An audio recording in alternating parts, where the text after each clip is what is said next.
Tiyak po, makikita ninyo ang katotohanan na ang pagiging alagad ay hindi tayong mga alagad sa kasalukuyang panahon ang magsasabi.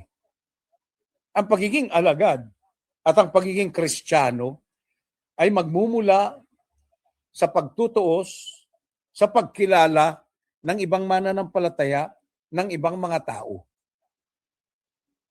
Ang ibig ko pong sabihin sa kabuuan ng Aklat ng Mga Gawa 11, niliwanag po natin, hindi po ang mga alagad ng Panginoong Hesus mismo noong unang panahon sa Antioquia tumawag sa kanilang mga sarili bilang Kristiyano, kundi tinawag silang mga Kristiyano dahil sa kanilang mga ginawa at mga inihayag.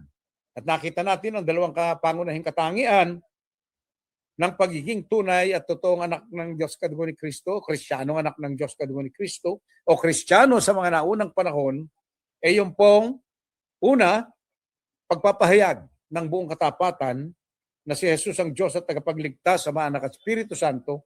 At dahil tayo nagpapahayag, kinakikitaan tayo ng kapangyarihan. At ang kapangyarihan, isa lang ang sukatan at batayan. Panuntunan ng Diyos, kapangyarihan ay ang kapangyarihan sa pagpapahayag ng katotohanan ng Diyos.